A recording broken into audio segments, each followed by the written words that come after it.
Before you were conceived, I wanted you. Before you were born, I loved you.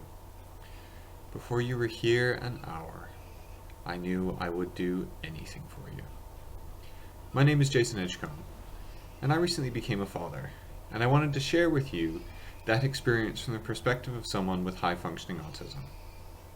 Just so you know, this video relates my experiences with my daughter's birth and does not necessarily reflect the experience of my wife. And if you're currently pregnant and are a little bit anxious about giving birth, congratulations, and you probably shouldn't watch this. My wife had to be induced, which means that we had to use medical means to have the baby come early. And they spent a lot of time, the obstetricians and the midwives, explaining to us that process and how it was going to work. And we went in on Monday the 20th at 7:30 in the morning, which is far too early for me, and expecting it to go a certain way, to certain things to happen, a certain order of the way things were going to be. I don't deal well with change, and I don't deal well with my expectations being not met. So when we went in, and about 9 o'clock, the midwife gave my wife an examination, and she said, "Oh, you're 3 centimeters dilated already. We don't need to give you any of the gel. We're going to take you to the delivery room, and your midwife will be in shortly to break your water." That was the second point at which things were not going how they were really supposed to be going for that day. So we went into the delivery room, and the midwife came and broke the water and put Lisa on a drip that was a drug that was going to bring on her contractions. And we waited. And we were there at about 7:30 in the morning. Taya was born at about 7:45. So there was a lot of sitting around waiting, which I don't like. There was a lot of running back and forth, which I did for Lisa, which was fine, and for my mother-in-law, who came in and gave us some moral support in the room as well. I didn't eat very much, which normally isn't very good for me, and I hadn't gotten a very good night's sleep, which isn't very good for me, and we got up particularly early, which isn't very good for me. I had a stomach ache, which I usually do when I don't sleep well or I have to get up very early, which isn't good for me.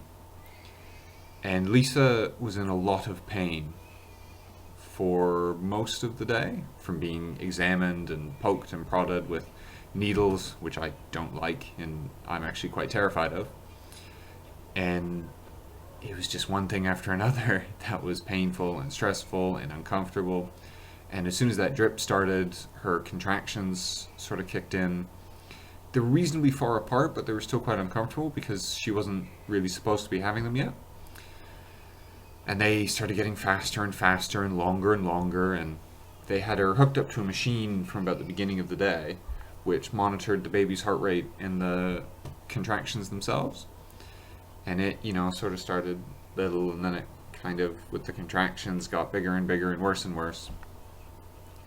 And finally, I think it was about 4, maybe 5 in the afternoon, that the midwife sort of did another examination of Lisa, and then went over and sort of pulled down this bed and turned the heat on, because that's where she was going to put the baby when she did the weighing and all the checks and stuff to make sure the baby was okay. Because at that stage we sort of knew, all right, baby's not far off. Lisa at this stage was in a lot of pain. Contractions are painful. She didn't want an epidural. She didn't want injected medication to numb the pain. The best that she would accept was gas. She wanted as natural a birth as she could manage. And that was really, really painful for her, especially because it was induced. She wasn't supposed to be going through it yet. Although I wonder how far off she really was from a natural birth. But they started telling us to push, and so my job was to be there for Lisa to hold my hand and for me to give strong moral support and encouragement to her through the whole process. And I did. I was actually really good. My mother-in-law even commented on it, like, you were so calm and you were sort of so capable through the whole thing. It was really good. And that was pretty cool. And Lisa pushed and pushed, and she cried and said, "I can't do this," so many times. But I was there the whole time. It was just, "You can do this. You can get through this. You've got this," and on and on and on. And finally, a whole bunch of blood came out. I don't like blood. I didn't look as the baby came out, for the record, because I wasn't going to deal with that. Um, sorry, I'm just remembering all the blood. Just blood and blood came out, and then finally it was, okay, stop pushing hard, just give me little pushes. And it was like, well, okay, holding Lisa's hand, what a little pushes me. And then there was a baby. There was an ugly, pooey, bloody, gooey little baby, and it was beautiful. And it was disgusting. But Lisa had the baby up on her chest, and she was covered in blood and goo, but it was wonderful in the most disturbing way possible. The midwife asked me if I wanted to cut the umbilical cord, and I said no, because I don't want to deal with that. And then Lisa was just lying there with her baby, sort of in a pool of her own blood, getting to see this new life, this wonderful thing that we'd brought into the world together. And it's so indescribable, a feeling. It was insane. People have told me that, you might not instantly bond with it because it's just sort of there, and the mother's going to bond with it and go through all these things, but dad's just sort of the side. It was instant for me. It really was. It was the first time I looked at her, gooey and bloody and all. I loved her, and I wanted to hold her after she was clean. At this stage, things sort of went downhill. Lisa's placenta didn't detach, and I remember calling and texting and Skyping my parents and other family members, telling them, hey, look, we've got a baby, and messaging my friends and going, she's born, and all this stuff. And then the midwife, they always get a second midwife in. She said to the second midwife, can you hit the emergency button? We need some help. It was kind of, okay, look at Lisa, she's all right, the baby's okay, what's sort of going on. And then, I tell you, once they hit that emergency button, the room filled up. There was half a dozen nurses and midwives in there before you could almost blink. It was almost like they were just sitting outside the room waiting to run in, even though I know they weren't. And they were surrounding her and looking at her and checking and talking to the midwife. And it was really a struggle to sort of keep track of everything they were doing. But I distinctly remember when one of them said, okay, let's get Dad to get his shirt off, give him the baby, we've got to get Mum into theater. And that was the worst moment I've almost ever had, because theater's not good in pregnancy. Theater means there's something terribly wrong. And I'm not a medical professional, I don't understand most of it, it's just not my forte. And they hadn't discussed with us that she might have to go to theater. And they made me take my shirt off, and they handed me this bloody, gooey, pooey baby. And I'd said to Lisa, the one thing I want to do is hold the baby as soon as possible, but I want her clean first.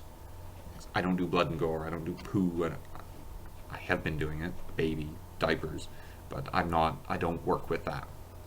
And they gave me this bloody, pooey baby, and I've got a thing with my belly button as well, and the umbilical cord and its little clip was right into mine, and that was unpleasant.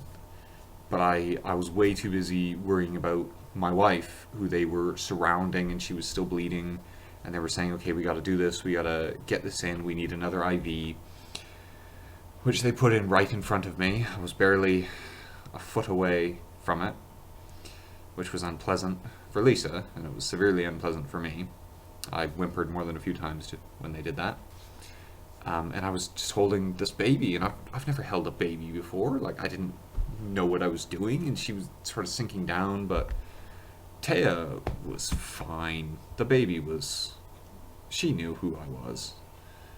I don't know how, but she knew who I was. She was perfectly happy. She just went to sleep, cradled in my arms, covering me in blood and goo. And I kept begging Lisa to come back to me because I was terrified that they'd take her off to the theater and she wasn't going to come back. I'll give you a spoiler, she did come back. She came out fine. The doctors got the placenta out, they stopped the bleeding, they stitched her up, everything was fine. But we didn't know that. I didn't know that at the time, and I was terrified of it.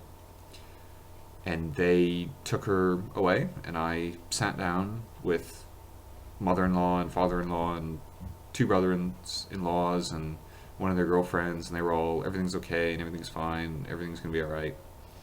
And they were rubbing my back and hugging me, and and I just sat there for about a quarter of an hour, still quite calm, still quite with it.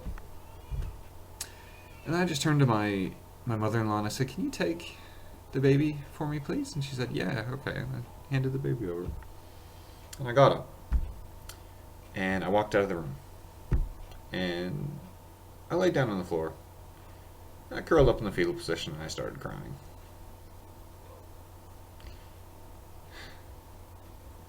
People on the spectrum are not built to deal with stress.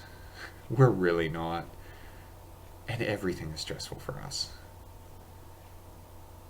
And I had remained calm and together and with it for more than 12 hours through a lot of stressful things. And I needed to have a breakdown. And I did. Openly wept. Loud enough that nurses and some midwives came over a couple of times. I remember hearing them saying, "Is he okay? Is everything all right?" Because I was just sitting there on the floor, out in the hallway, openly weeping, because I was terrified that Lisa was going to die in the theater, that I was going to be stuck with this baby that I didn't have the confidence or know how to take care of, and I was terrified of being alone. Eventually they put me in a chair and took me into an empty delivery room so that I could cry without bothering everyone, and that was fine. And I cried for a good while, didn't really listen or pay attention to anybody, even though they were trying to reassure me. Eventually got my breathing under control, managed to stop crying, and eventually I stood up and I cleaned myself off, and I just sort of slowly walked into the other room and held my baby girl. And the other people in the room sort of told me afterwards that I wasn't myself, and they're absolutely right, I wasn't. I broke at the end of it, and I needed to piece myself back together, and that took a couple of days to do it, honestly. I think I only just put myself back together in time for the TEDx event that happened that same week. But all in all, it was an amazing experience, and it was such a triumph for Lisa and for my beautiful daughter, who is perfectly healthy, and for me, because the midwives and the doctors commented several times that I was probably one of the best husbands they'd ever seen in there. And I was the best right up until the moment till nobody needed me to be anymore, and then I let go. Final thoughts. We think there's so many limits on what we can do, and so many checks and bars on what we can handle, and what we think will destroy us. But honestly, we are so much more resilient than we can possibly imagine. And I found that out the day my daughter was born. And so did my wife, and so did my baby girl. She came into this world with her father right there, ready to deal with anything to make sure that she was okay and that her mom was okay. And that's basically it. Ladies and gentlemen, thank you. I will see you next week with something completely different. Stay awesome, guys.